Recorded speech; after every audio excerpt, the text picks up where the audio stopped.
जयकारा से रवलिदा बोल साचे दरबार की जय। शनिवार के दिन विजयदशमी पर्व है, श्रवण नक्षत्र है और दिवस भी शनिवार का। इस दिन माँ भगवती अपने परम धाम माता का विसर्जन होगा, जमारे का विसर्जन होगा और उस दिन आपको अपने घर पर ही क्या करना है, यह बड़ी विशेष जानकारी हम आपके लिए लाए, जिसमें आपको बहुत थोड़ा कम समय लगेगा और अत्यधिक आपको फल प्राप्त होगा।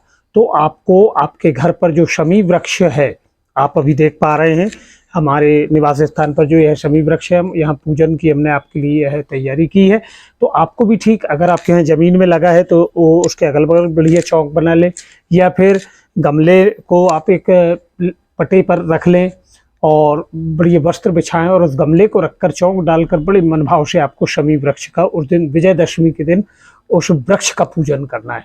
क्योंकि एक तो श्रवण नक्षत्र, दूसरा शनिवार भी है और शमीन शमीन दुकृष्ट च दुस्वप्न नाशिनी धन गे धन धन्य धानम शमी शुभम, यानी धन्य धान को बढ़ाने वाली, आपके जीवन को, संकट को आपके जीवन में आने से रोक देने के लिए शमी वृक्ष बहुत ही समर्थशाली है।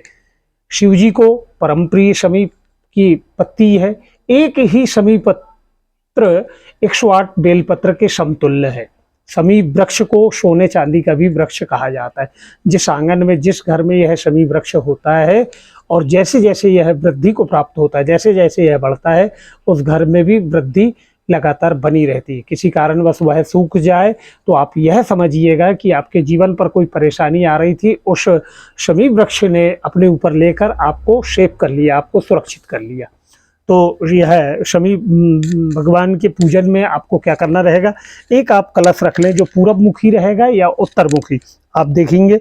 और कलश चाहे तो आप साधारण मिट्टी वाला भी रख सकते हैं, मिट्टी वाला दिया वाला, और अगर छोटा लोटा हो तो उसमें जल भर के आप रख लें और थोड़े उसके नीचे गेहूं वगैरह भी रख लें। और पूजन की थाल में चंदन है, कुमकुम है, हल्दी है, कच्चा दूध है, धूप बत्ती है, एक श्रीफल की भेंट, थोड़ा नैवेद्य के लिए कुछ गुड़ हो, मिष्ठान हो, जो भी आपके पास उपलब्ध हो सामग्री, और एक कलावा जो कि आपको शमी वृक्ष को बांधना रहेगा वस्त्र निमित्त, और यह भी आपको अवश्य रखना है। इतनी तैयारी आप करके बड़े मन भाव से सुंदर सा चौक अगर आप बना पाए तो वह बनाएं। और सर्वप्रथम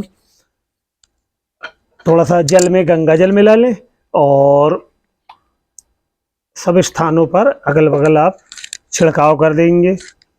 ओम पवित्रो पवित्रो सब पुंडरीकाक्ष शुभंत्र शुचि, अपने ऊपर भी आप छींच लें और फिर 3 बार आपको जल पीना है, उल्टे हाथ से सीधे हाथ में। ओम केशवाय नमः, ओम माधवाय नमः, ओम गोविंदाय नमः। 3 बार जल पीने के बाद हाथ धो लें बाएं तरफ और बड़े मन भाव से प्रथम पूज्य सर्वप्रथम गणेश जी का मानसिक रूप से ध्यान करें। गणेश जी से प्रार्थना करें, हे विघ्नेश्वर, यह जो आज हम शमी भगवान का, शमी वृक्ष भगवान का हम पूजन अर्चन कर रहे हैं, यह हमारा पूजन निर्विघ्न परिपूर्ण हो। इस मन भाव से गणेश जी का स्मरण करते हुए कलश भगवान के पास छोड़ दें। मंत्र अगर आता हो तो बड़ी सहजता से आप बोल दें। वक्रतुंड महाकाय सूर्यकोटि समप्रभा निर्विघ्नं कुरु मे देव सर्वकार्येषु सर्वदा, या फिर श्री गणेशाय नमः, ऐसा बोलकर कलश भगवान के पास अक्षत पुष्प छोड़ दें। आप चाहें तो यहाँ गौरी गणेश भी अगर आप रखना चाहो तो आप रख सकते हैं। और फिर माँ भगवती का भी ध्यान कर लें। ओम सर्व मंगल मांगल्ये शिवे सर्वासाधिके शरण्ये त्र्यंबके गौरी नारायणी नमो नमः। बोलिए गौरी मैया की जय। माता जी का ध्यान करने के बाद, गौरी गणेश के बाद, शमी भगवान तो स्वयं आपके यहाँ स्थापित हैं, चाहे गमला में हो चाहे उसमें, तो उनको बुलाने की आवश्यकता ही नहीं है। उनकी ही कृपा से हमारे सारे काम बड़े अच्छे से हो रहे हैं। अगर आप इस चीज़ का अनुभव कर पाएँ और इस बार के पूजन के बाद आप स्वयं इस बात से अनुभूत आप हो पाएंगे।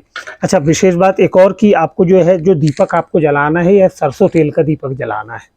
तो शमी भगवान का ध्यान करते हुए कि हे प्रभु, आपके मेरे निवास स्थान पर, मेरे घर पर रहने से मेरे जीवन में आने वाली परेशानियों से, संकट से मेरी रक्षा होती है। आज विजयदशमी पर्व पर श्रवण नक्षत्र में शनिवार से अगर आप पूजन प्रातःकाल कर रहे हो तो प्रातःकाल, मध्याह्न में करोगे तो मध्याह्नकालीन बेला, संध्या के समय करोगे तो संध्याकालीन बेला। आहम अतः शमीन वृक्ष पूजार्थम संकल्प करिष्यति। संकल्प के पूर्व में आपको 3 बार ओम विष्णु ओम विष्णु ओम विष्णु बोलना है और फिर मन से पूजन का संकल्प करना है। और फिर पुष्प अक्षत शमी भगवान के चरणों में वहाँ अर्पण कर दें। और शमी भगवान का पहले अर्घ, उनके चरणों में आप जल अर्पण करें। अर्घम जलम रेवा पयोष्णी नर्मद जल गंगा जलम स्नानार्थाय भो शमी दिभ्यो नमो नमः। शमी भगवान का जल से स्नान, कलश भगवान का भी जल से स्नान आप कराएं। और जल से स्नान के बाद फिर आप दूध से स्नान कराएंगे। दुग्धम स्नानार्थाय कामधेनु समुत्पन्ना पावन पर स्नानार्थाय दुग्धम स्नानार्थाय शमीन शमीन शमीन शमीन शमीन शमीन, कलश भगवान के निमित्त भी। और दूध के बाद में फिर से शुद्ध जल। ओम सर्वो शुद्ध वलामणि विलस्ता रुद्ध शुद्ध जलम आचमनम करिष्यति। शमी वृक्ष अगर छोटा हो तो आप ऊपर से भी ऐसे स्नान करा सकते हैं, बड़ा वृक्ष हो तो उनकी जहाँ जड़ हो वहाँ उस स्थान पर।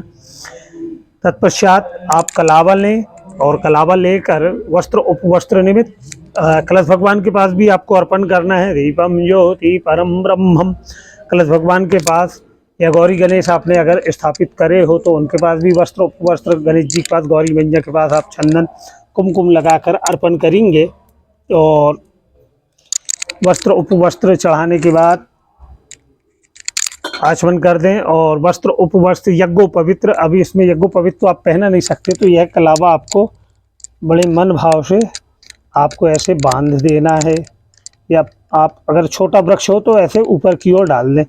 और बांधने के बाद आप पानी अवश्य उतार दें। और अच्छा, एक और बड़ी विशेष बात कि आज आपने पूजन के दौरान शमी वृक्ष को यह बांधा था, लेकिन कल आपको द्वितीय दिवस अर्थात आपने शनिवार को पूजन अर्चन करी, तो रविवार के दिन इस धागे को आपको छोड़ना पड़ेगा। इससे आप बंधा मत रहने दीजिएगा।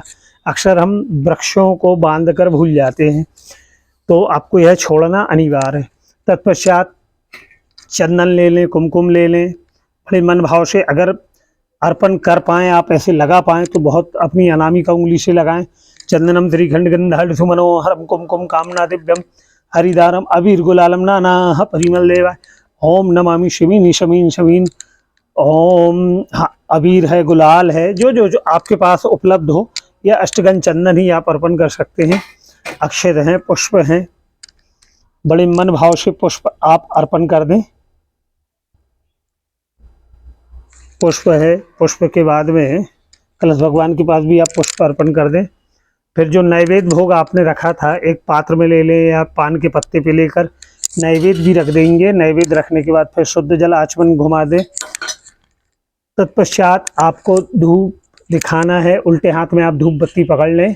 धूपम दीपम वनस्पति रसोगंधात् सुमनोहरम लेपम धूपम ग्रहण परमेश्वरा। धूप दिखाने के बाद में आपने जो भेंट रखे हो, इसमें परिवार के जितने लोग हैं, जिस आपके घर में जितने लोग निवास करते हैं, उस समय उन सभी से आप इस भेंट में हाथ लगवा लें। और बड़े मन भाव से प्रार्थना करेंगे कि आज यह विजयदशमी तिथि में हमने श्रवण नक्षत्र में, हे शमी भगवान, आपका पूजन अर्चन किया। आपकी कृपा से हमारे घर पर धन धान की परिपूर्णता हो, जीवन में आने वाले संकटों से हमारी रक्षा हो। आपके और हमारे जो काम बनते बनते प्रभु रुक जाते, वह आपकी कृपा से सहज ही बन जाएं। इस मन भाव से एकाह श्रीफलम सर्व मनोकामना पश्चादाय अर्पणम करिष्यति। अगर छोटा वृक्ष हो तो भी स्पर्श कराएं, बड़ा वृक्ष हो आपके पास भगवान को तो उन्हें छिलाकर वहीं नीच आप रख दें उनके पास में। और फिर 3 बार जलाचमन करा दें। शुद्ध जलमाचमनम करिष्यति। जलाचमन कराने के बाद में फिर अब आपको आरती करना है। आरती के लिए आप बड़े मन भाव से आप यह कपूर का भी दीपक ले सकते हैं या फिर ऐसा घी का भी दीपक ले सकते हैं और आरती करना है। आरती के बाद में फिर क्षमा प्रार्थना भी करना है और फिर यह श्रीफल आप तोड़ लें। और